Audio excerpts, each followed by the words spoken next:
Dudes to Dads is a podcast to help men understand and navigate the transition of being a single dude into a family man. How do we make sense of it all? Well, we probably won't be able to, but let's go ahead and have some fun trying.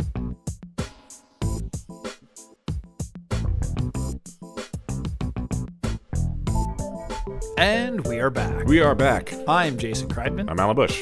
And this is Dudes to Dads. How are you doing, Alan? I am doing really well. Really? Things are good. Good Yeah. week so Good far? week. Yeah, I think nothing really particular happened. It's just a good week. It's only 2 days in. Right, exactly.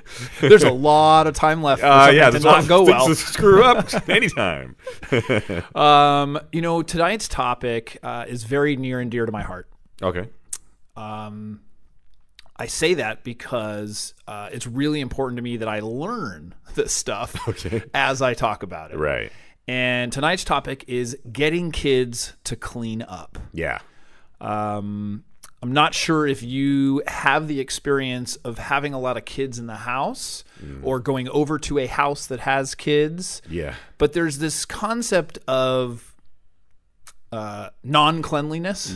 Yeah. Mess. Things are just everywhere. There's all kinds of substances. I think they call it a pigsty. Yeah. That's slang. My room used to be that way. But at least I isolated it to my room. Totally. Well, and we'll talk about that. And that's one thing. Room is one concept. Yeah, but kind of still is that way. I'd like to think that kids live in the moment. Mm-hmm. And cleaning takes them away from that moment. Right. You know, because let's be honest. I mean, not everybody enjoys cleaning. Yes, there are a select few people that enjoy the concept and the act of cleaning. Yeah. I myself am not one of those. It's not one of the favorite things on my list. Right. But I think cleaning maybe takes away from fun that they could be having. Sure. And that's how I look at it too. Like, I'd rather be doing something else. Yeah. Although it might be important for me for things to be clean, I'd rather be doing something else. For sure. Cleaning, but you have a sense of duty that you abide by. Sure. We'll just say that. Yeah. And in this episode, I'm not necessarily even calling these things chores. Right. And I'm not talking about like giving money to kids to to do this, because there's the concept of chores is one thing versus being part of the family and just doing the responsibilities. Just don't be a pig. Correct. Like that's kind of the thing, Right. And this is a topic that many parents get frustrated with. I am not alone on this one. No, I feel sure, there's camaraderie with all of the dads out there. I'm sure the moms would join us as well. Yeah. And what happens too oftentimes is they get so frustrated with it and not really understanding the best concepts to make it work, they just end up doing stuff themselves. So it's a cycle. They clean up your room, and then they end up doing it because, especially like if friends are coming over or there's something where it's going to be seen. Yeah. Then it becomes a big deal because you feel embarrassed. Right. Or so, and there's always those kinds of things where you walk into somebody's house and like, oh, excuse the mess. Yeah. I have children. And it's just true. I mean, I'm guilty of it. It's like, oh yeah. And usually if it's somebody else who has kids, they're like, yeah, I know. I get it. Not that big of a deal. Yeah, I didn't know those were your toys. Yeah, and I think the other thing too is kids are way more capable than we give them credit for. Yeah. We talked about at different ages the capabilities that kids have, and whether they're old, their ability to walk. Mm-hmm. They're good to go. They can clean stuff up once they're able to grab things and walk. Yeah. So that's what we're going to kind of talk about, is just some overall tips and some suggestions on how to get them involved in the cleaning. Well, that's a good point. Maybe you're going to talk about this, but I'll ask preemptively. At what age do you kind of teach them that? Like you said, as soon as they were able to walk, so basically toddler age. Right. Like the minute they're able to walk and hold stuff, and even if they're barely conceiving words, you can say, "You put that over there." Right. Yeah, they'll do it. Yeah, I think we mentioned it, like when they're old enough to walk, and if they're still wearing diapers, they can take the diaper and put it in the trash. I love that concept. Yeah, hey, clean up after yourself, man. Right. I mean, they may not be able to wipe themselves, that's but your they duty. can. They can do the work, and then all right, take that and put it. Yeah, or if they have something, which I'm going to talk about, but they have something to eat and they use a plastic dish. There's no fear of it breaking or shattering or something. If they're able to grasp it and hold it, and there's not a real danger, or they're not going to spill a ton of stuff, they're able to bring their dish over to the sink or whatever. So I think that's that's something that is the parent's responsibility to teach them. So if your kids are not obeying, calling it, cleaning, it's your fault. And I mean, right. this is on me as well. I mean, when I have these issues in my house, it's because my wife and I have not necessarily taken the proper steps to teach them appropriately. That's it. Like, I mean, nobody may love to clean, but there's definitely ways that you can handle stuff. And I am just as guilty of that. And that's why I said I was really excited to do this episode. Yeah, sure. Because we struggle with this. Yeah. This is something that I think all parents struggle with. You know, and as they get older, it becomes more and more difficult. Yeah. So here's the first thing. Establish, some overall cleaning ideas and rules. So this is the concept, maybe, as a family, we are a team. We help each other, we do things for each other, sort of that concept of, hey, you're going to help me do this, I'm going to help you do that. And it's this family and we're a team. So that's an important thing. The other thing maybe is a positive attitude about it.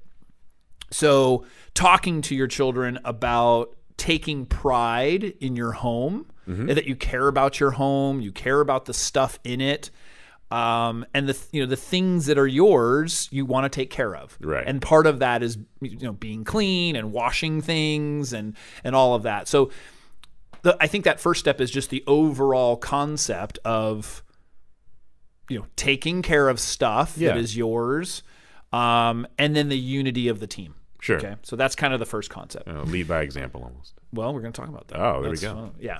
So another thing, define clearly what is expected of them. So this may mean how often, define exactly what needs to be done. Yeah. And as an example, that could be, each morning I need you to make your bed.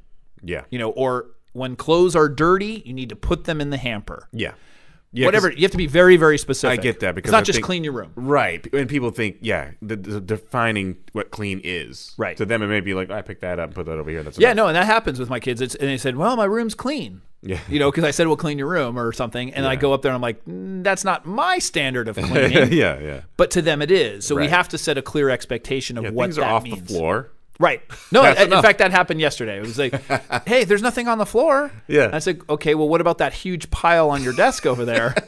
Oh, I didn't realize that meant cleaning. That's exactly what it means. Logic. Totally. So I think you have to be very clear with what's expected. Another concept, keeping things organized. So, when you have a designated place for stuff, it's a little bit easier to keep it clean. So let's, as an example, when our kids were really small, we made the decision to make an area of our house the, quote, playroom, so that there wasn't toys all over the house. Right. They were kind of all in one sort of section of a room. Yeah. And so that idea was, hey, you got to keep your stuff over there. And then even deeper than that was, hey, this bin right here is for your stuffed animals. This bin is for your other toys, or whatever. And, or shelves or whatever it might be to help organize the stuff. Yeah. Because if you don't have that, or they don't have things in their room where they can organize things, there's really no direction. Sure. On where the stuff needs to go. Right. Yeah. So it's important. Shelving, boxes, cabinets, whatever you want to call it. Yeah. The idea of having some sort of organization to that. Sure. What? It's funny. We looked into it.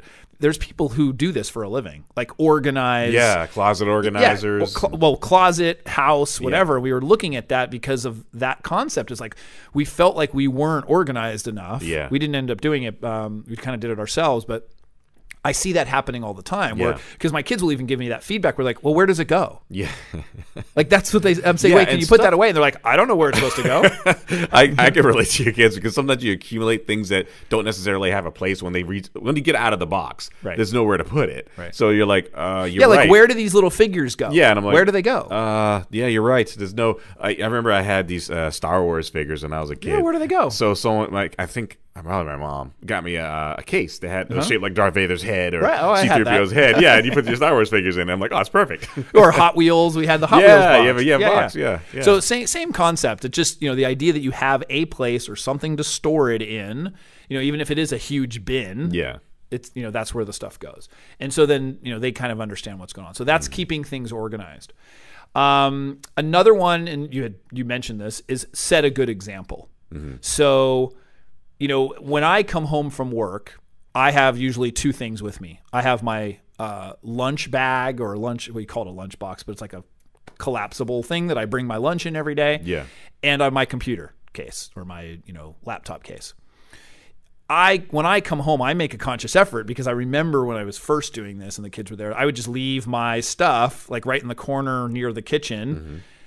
And that was not a good example. Or if I don't come home and put my stuff away. So it's hard for me to justify getting on their case if I'm not doing the stuff myself. Right. So that's the first thing when I get home. I put my case away. I take out my lunch. I do that. So it becomes a routine. And so that's something that they see and model. Now, you hope that it translates to, oh, I came home from school. I should put my backpack away. We're still learning on the 378th time. Actually, it's more than that. It's maybe 2,000 now. Sure. That you say the same thing and it doesn't necessarily resonate. Yeah, it doesn't sink in. Yeah. Maybe when they're a couple of years older. Yeah, you've only done it 1,000 times. That's it. 3 years. Yeah. That's it. 1,000 times. So you have to set a good example. Yeah. And you also want to pretend, if you don't enjoy it, you want to pretend that the cleaning is not that bad. Like that it's just something that you do and that's part of it. It's like you don't agonize, goodness. Like I don't want to bring that, I hate cleaning up. Like you don't want them to witness that. Yeah, you got to whistle while you work. That's a perfect thing. You can whistle while you work. You can put music on. You can do whatever. You can make it a game. There's a lot of other things that you can do. I've seen people do that where they'll put music on during washing dishes or whatever it is. Yeah. I someone, I think it was on Facebook, that a friend of mine, she had convinced her son to clean something by making it a game, like you just said, and gamified it. And she's like, he doesn't know that he's doing work. Right. Like, how many things can we put away in 3 minutes? Yeah. Count how many items you can put away. Yeah. Or, whatever. Yeah. So you can make that, make it a competition if you have multiple siblings. Yeah. So that's an important one. Set a good example and, monkey see, monkey do. Sure. Another one is to verbalize your appreciation.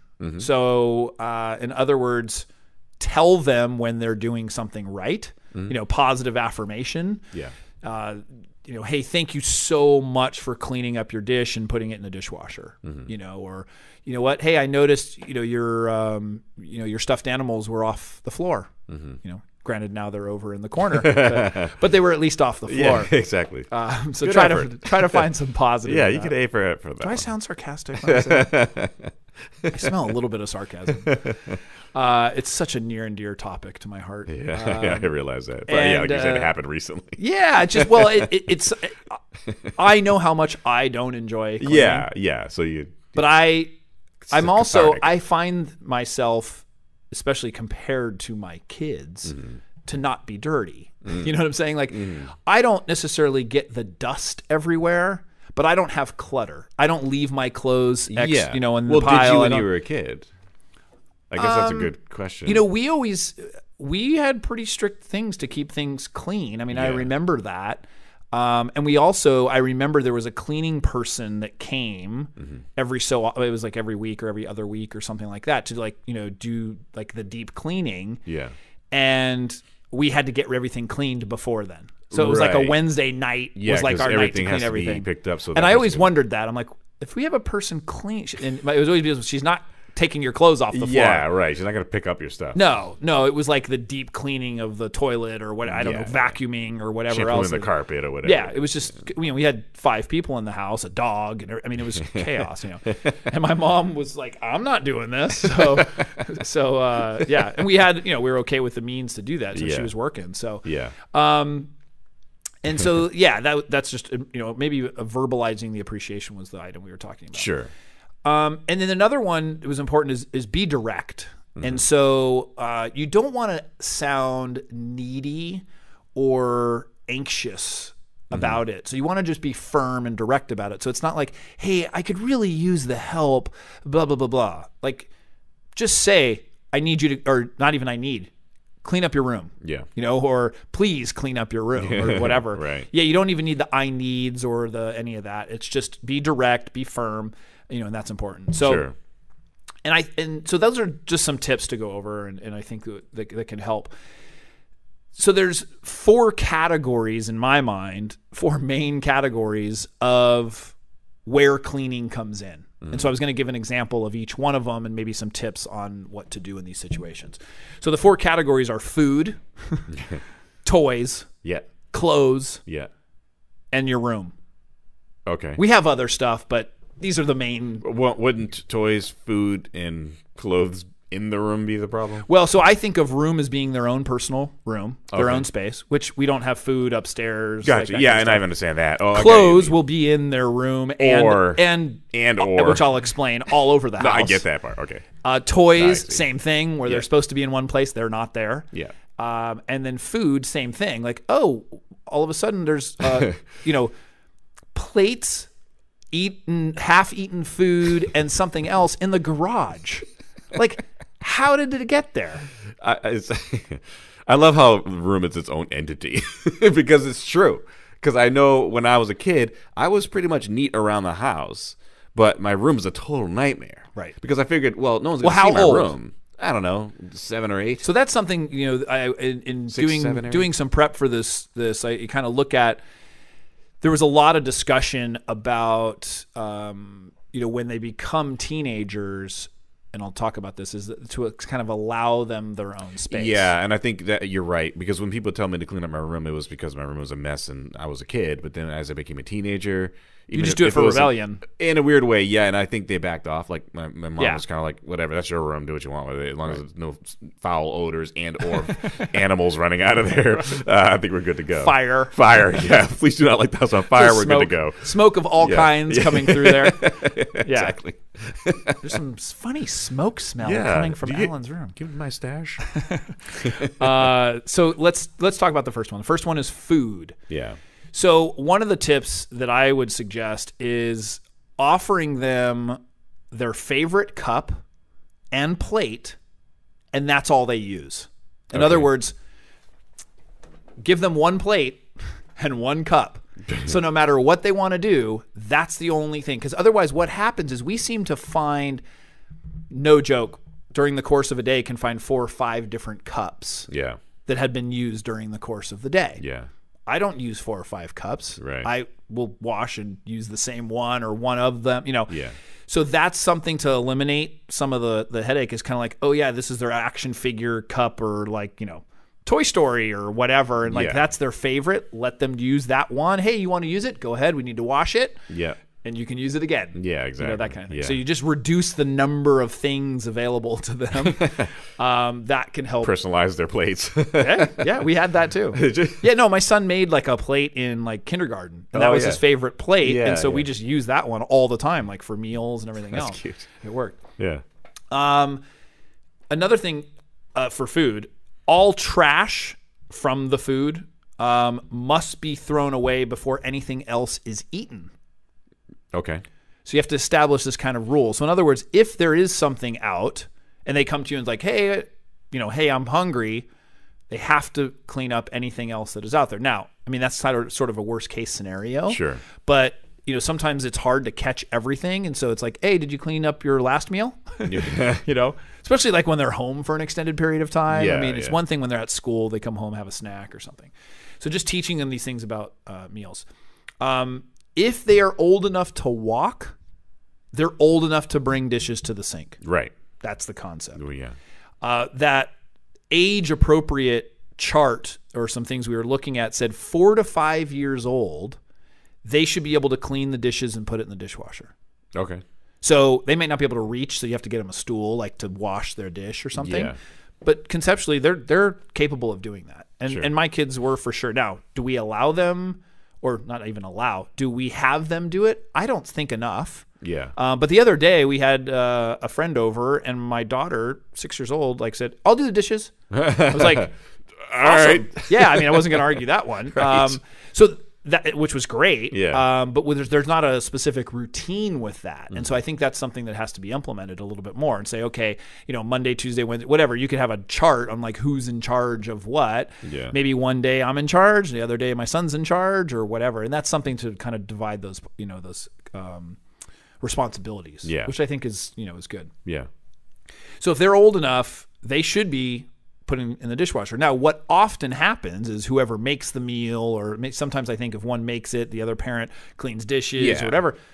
But the kids need to be doing it. They need to be helping put stuff away, both setting the table, removing the table, whatever those requirements are. They need to be doing that. Yeah. So it's just amazing, conceptually, like, that that's the case, but then you just end up doing it.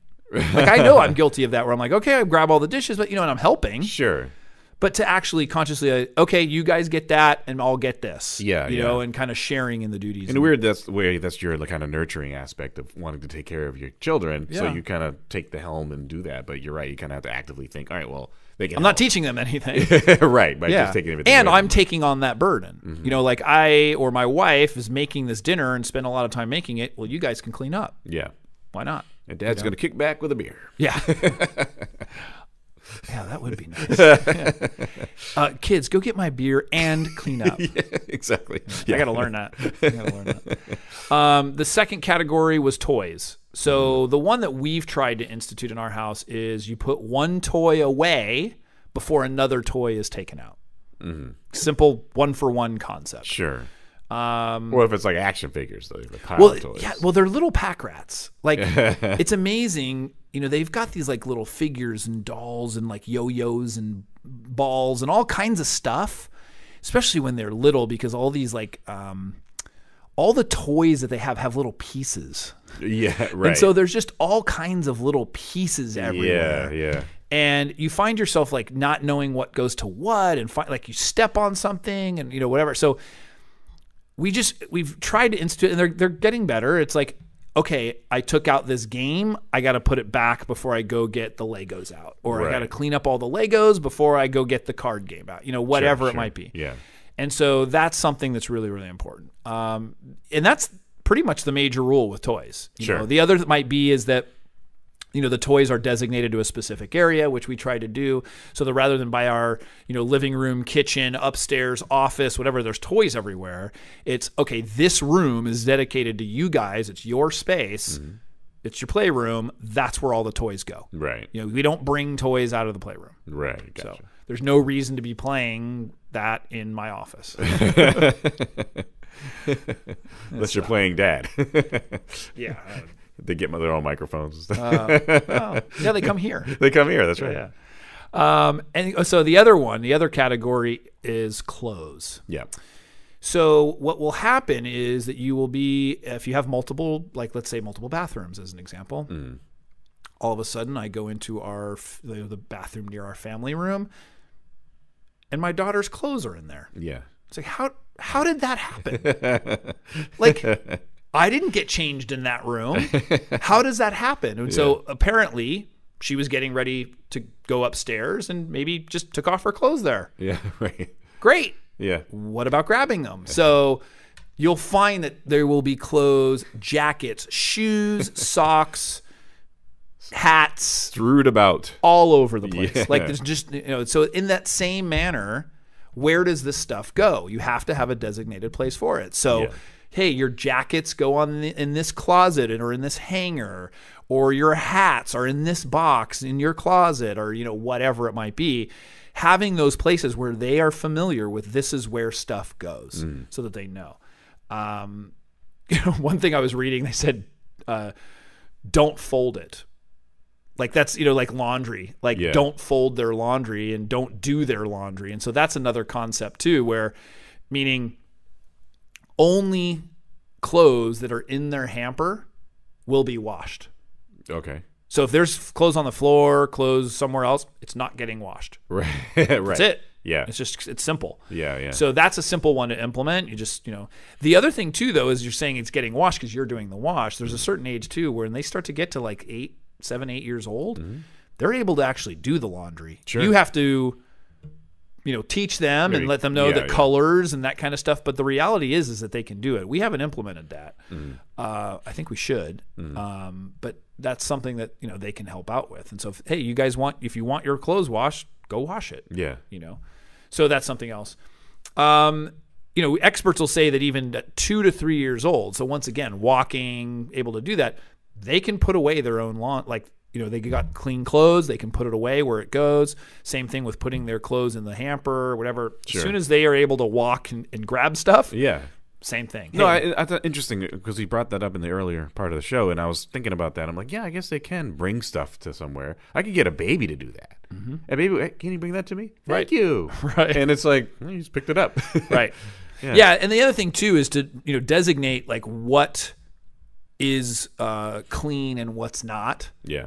So that's an important thing. Like, if you have pajamas, like, and let's say like our kids or bathe or shower at night, they're not dirty.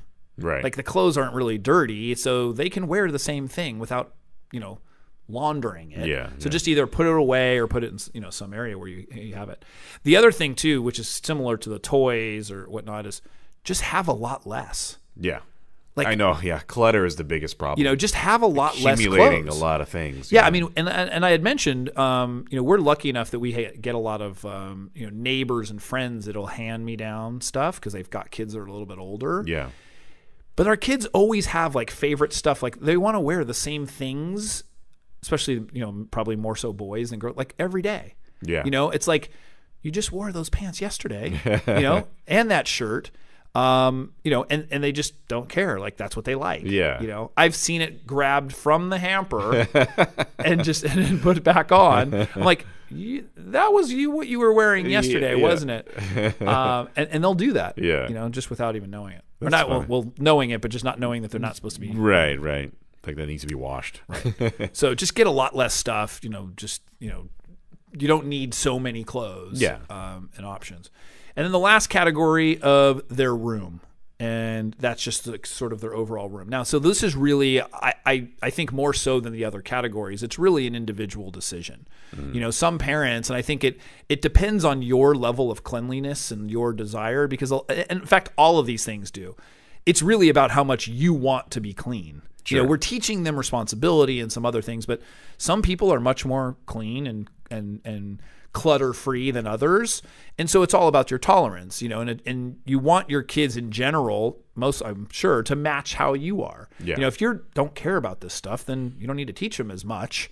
Yeah. It's just you don't care. But if, you're really, really about cleanliness and clean and everything's perfect, you also have to be realistic, of what is realistic with them and their age. Yeah. But so for their room, it's really an individual decision. And it's, how clean do you want it to be, and then also managing that with how much freedom you want them to have. Right. Because there is some of that where, one of the things we've always said is like we have to have a clear path, to the bed. This is a fire hazard.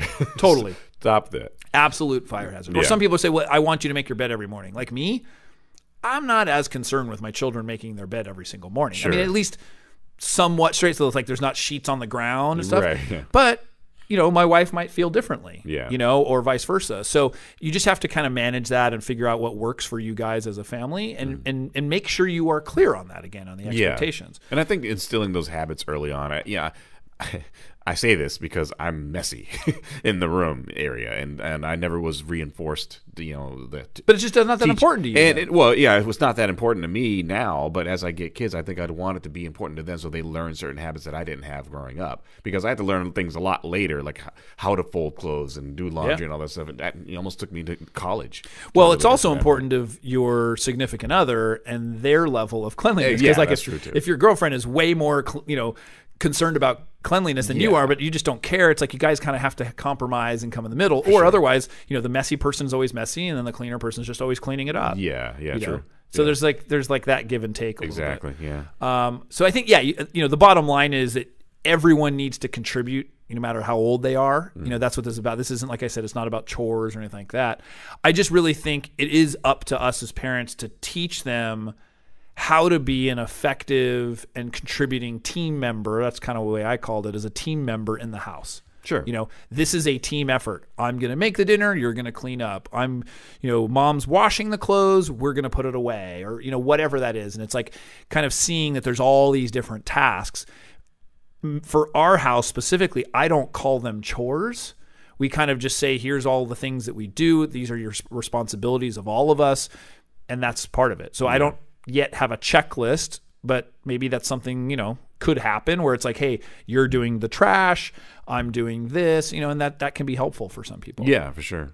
I totally can see how that can be, because then you're very clear on what's expected of you. Right. I just kind of know, as an example, like for me, I typically take the trash out. Not every single time, but for the most part. Now, my wife is the one who does laundry. Yeah. Or, my kids are more inclined to set the table, or, and so you have these kind of responsibilities, but it's not really defined on a chart or on anything like that. And that can be helpful for them. Sure, it could be. And some people just take those roles naturally, kind of based on what their just particular skill sets are. Right. You take out the trash because you're stronger and you're bigger and you think it's heavier. So totally. Yeah. So let us know what works for you. Maybe there's some ideas that you've used for getting your kids to clean up. We'd love the feedback. Email us, podcast@dudestodads.com. Alan, where else can they find us? Twitter, @dudestodads. Facebook, dudestodads.com. iTunes and Stitcher, Dudes to Dads. Please leave 5-star reviews. And YouTube. Yes. So go to YouTube and subscribe to all 3. Leave comments on all of them if you can. Hopefully positive ones, especially the YouTubers. No. And then and also it really kind of perpetuates the Vine? show. So remember Vine? No, we should be on some of these other ones though. Maybe get on a couple more of these and we'll mention them on the show. But those are the most of the part. And if you just type Dudes to Dads, likely you're gonna find us. Awesome. Yeah. Well, you hope. We're search engine guys. Yeah, exactly. Yeah. Well, I think we're optimized for that name. Yeah. Right? All right. And with that, Alan, thank you. Thank you. And we will see you next time.